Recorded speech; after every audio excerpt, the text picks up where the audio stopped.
श्री गुरुचरित्र श्रवणाचा आनंद घेऊ इच्छिणाऱ्या सर्व भक्त भाविकांना आमचा हृदयापासून नमस्कार। सर्वांनी शांतपणे बसून डोळे मिटून एकाग्र चित्ताने या श्रवणाचा आनंद घ्यावा ही नम्र विनंती।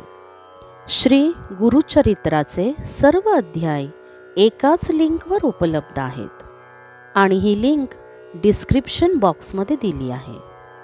श्री गुरुचरित्र कथासार अध्याय 34 रुद्राध्याय महात्म्य आणि राजपुत्राला जीवदान।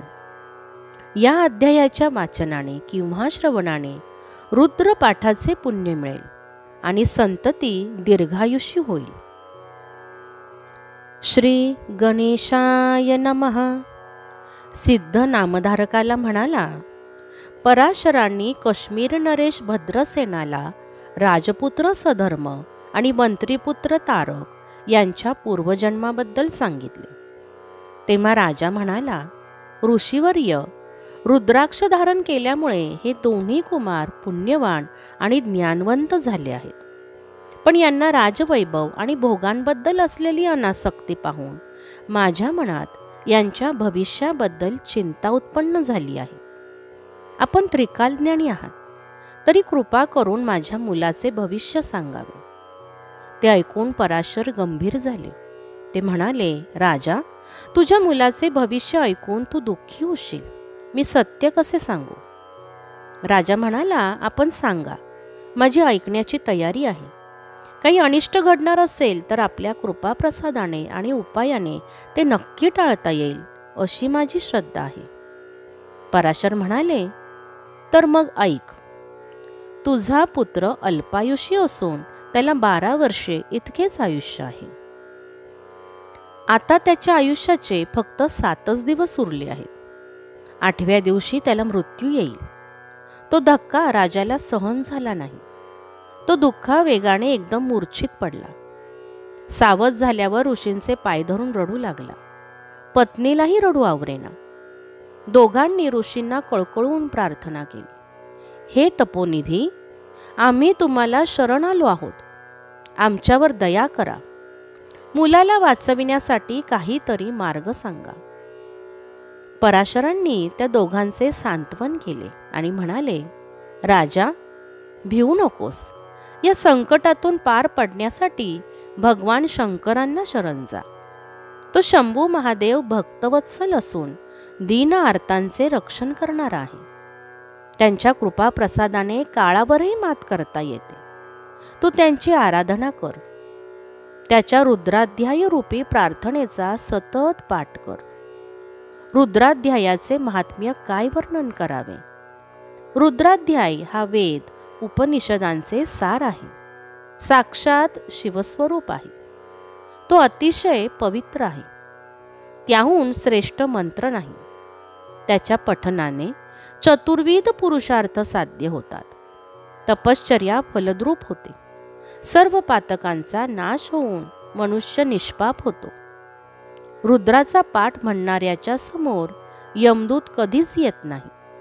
त्याला पाहून संकटे भीतीने पळून जातात। रुद्रपाठाने शिवांची प्रसन्नता लाभून जीवाची संसार बंधने तुटतात।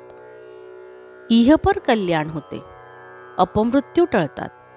सर्वांचा ईश्वर असलेल्या त्या महादेवाने हा रुद्राध्याय प्रथम ब्रह्मदेवाला सांगितला। ब्रह्मदेवाने जगाच्या हितासाठी तो सप्तर्षींना दिला। त्यांच्याकडून गुरुशिष्य परंपराने तो भूलोकी प्रकट झाला। राजा, तो मनुष्य रुद्राध्याय म्हणून शंकराला अभिषेक करतो, त्याची पूजा करतो, त्याला परमशांती लाभते।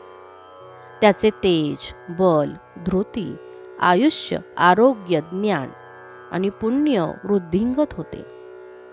रुद्राभिषेकाचे जलतीर्थ म्हणून प्राशन करणाऱ्यांना पूर्वजन्मातील पातके आणि मृत्यू यांचे भय राहत नाही। हातून नकळत एखादे दुष्कृत्य घडल्यास रुद्रपाठ करून प्रायश्चित्त घ्यावे। राजा, अंतःकरणात भक्ती नसताना मद आणि गर्व धरून उभे राहून निजून किंवा अशुची असताना रुद्रपाठ केल्यास त्याचे पुण्यफल मिळत नाही. दोष घडतो. त्यांना यमदूत त्रास देतात. पण भावभक्तीने रुद्रपाठ करणाऱ्यांच्या वाटेला जाऊ नये अशी ब्रह्मदेवाची यमधर्माला आज्ञा आहे. असो, आता मी काय सांगतो ते ऐक. तू 100 विद्वान ब्राह्मणांना बोलावून घे. त्यांच्याकडून रुद्राची 10,000 आवर्तने करून घे. आवर्तने चालू असताना शंकराला अखंड जलाभिषेक कर. त्या जलाने तुझ्या पुत्राला स्नान घाल. ते तीर्थ त्याला प्यावयास दे. त्या योगे तो दीर्घायुषी होईल. इंद्रासमान धुरंधर आणि कीर्तिवंत होईल. तो अपार राजवैभवाचा स्वामी होईल. ते ऐकून राजाला हायसे वाटले. त्याने पराशरांनाच अनुष्ठानाचे पौरोहित्य करण्याची विनंती केली. त्यांची संमती मिळाल्यावर राजाने 100 ब्राह्मणांना बोलावून घेतले. पराशरांच्या मार्गदर्शनानुसार अनुष्ठानास विधिवत प्रारंभ केला. एका पुण्य वृक्षाखाली 100 कलशांची स्थापना करण्यात आली. राजाने संकल्प केल्यावर विप्रमंडळी आवर्तनास बसली. शंकरावर अभिषेकाची संततधार धरण्यात आली. त्या जलाने राजपुत्राला स्नान घालण्यात आले. ते अनुष्ठान 7 दिवस अव्याहत चालू होते. 7व्या दिवशी अनुष्ठानादरम्यान राजपुत्राला अचानक मूर्छा आली. ते पाहताच पराशरांनी त्याच्यावर अभिषेकाचे जल शिंपडले आणि रुद्रपाठ करणाऱ्या ब्राह्मणांनी दिलेल्या मंत्राक्षता त्यावर टाकू लागले. त्यावेळी सूक्ष्म लोकात भयंकर दिसणारे यमदूत उपस्थित होते. ते राजपुत्राच्या जवळही येऊ शकले नाही. ते कुमारावर पाश टाकून त्याचा प्राणहरण करण्याचे आटोकाट प्रयत्न करीत होते, पण व्यर्थ. तेवढ्यात हाती दंड घेतलेले अनेक तेजस्वी शिवदूत तेथे धावून आले. त्यांनी यमदूतांना मार देऊन पिटाळून लावले. त्यामुळे राजपुत्र शुद्धीवर आला. पराशरांनी संकट टळल्याचे सांगितले. ते ऐकून राजा राणीचा जीव भांड्यात पडला. राजाने अनुष्ठानाची विधीपूर्वक सांगता केली. नगरात मोठा आनंदोत्सव केला. सर्व ब्राह्मणांना भोजन, तांबूल आणि अपार दक्षिणा देऊन संतुष्ट केले. मग वैभवसंपन्न राजसभेचे आयोजन करून महर्षी पराशरांचा मोठा सन्मान केला. त्या समयी अचानक नारदांचे आगमन झाले. त्यांना पाहून सभाजनांना अत्यानंद झाला. राजा स्वतः त्यांना सामोरा गेला. त्यांची पूजा केली. प्रारंभिक आदरातिथ्य करून झाल्यावर राजाने त्यांना विचारले, देवर्षी, आपण त्रिभुवनात संचार करता. येथे येण्यापूर्वी काही विशेष पाहिले असल्यास सांगावे. नारद म्हणाले, राजा, मी कैलासलोकी गेलो होतो. तेथे यम वीरभद्राला जाब विचारण्यासाठी आला होता. तो संतापाने म्हणाला, हे काय चालले आहे? माझे दूत भद्रसेन राजाचा पुत्र सधर्मा याचे प्राण हरण करण्यासाठी गेले होते. तेव्हा शिवदूतांनी त्यांना मार देऊन का पळवून लावले? हा अन्याय नाही का? तेव्हा वीरभद्रही रागावला. तो म्हणाला, अन्याय कसला? राजा भद्रसेनाने रुद्रविधी केला आहे.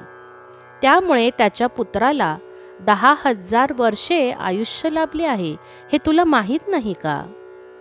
चित्रगुप्ताला विचारल्याशिवाय तू आपल्या दूतांना तेथे पाठविलेसच कसे? आणि शिवदूतांना दोष देतोस? त्यांनी तुझ्या दूतांचा प्राण घेतला नाही हे तुझे भाग्य समज. मग त्यांनी चित्रगुप्ताला पाचारण करून वस्तुस्थिती विचारली. तर तेव्हा तो म्हणाला, माझ्यापाशी राजपुत्राच्या नावापुढे आधी 12 वर्षे आयुष्य लिहिले आहे. त्यापुढे 10,000 वर्षे आयुष्य अशी नोंद आहे. तेव्हा यमाचे समाधान झाले. वीरभद्राची क्षमा मागून तो निघून गेला. हे राजा, श्री गुरु पराशरांच्या कृपाप्रसादाने आणि रुद्रानुष्ठानाने पुण्यवर्धन होऊन तुझ्या पुत्राने मृत्यूला जिंकले आहे. आता काळजी नाही, त्याचा भविष्य काळ उज्ज्वल आहे. ते ऐकून राजाचे अंतःकरण भरून आले. त्याने ब्रह्मर्षी नारद आणि महर्षी पराशरांना कृतज्ञतेने नमस्कार केला. त्याचे अभिवादन स्वीकारून दोघेही आपापल्या स्थानी परत गेले. सिद्ध म्हणाला, नामधारका, असा आहे गुरूंचा महिमा, असा आहे रुद्राध्यायाचा महिमा. श्री गुरु नृसिंह सरस्वती स्वामी महाराजांनी दत्त विप्राला आणि त्याच्या पतिव्रता पत्नीला रुद्राक्षे आणि रुद्राध्याय यांचे महात्म्य सविस्तर समजावून सांगितले. ते पुढे म्हणाले, हे ब्राह्मणा, तुझे पुन्हा जिवंत होणे हा रुद्राक्षांचा आणि रुद्रतीर्थाचा प्रभाव आहे. अध्याय 34 समाप्त झाला आहे. यापुढील व्हिडिओत आपण अध्याय 35 पाहणार आहोत. श्री गुरुदेव दत्त. श्री गुरुदेव दत्त.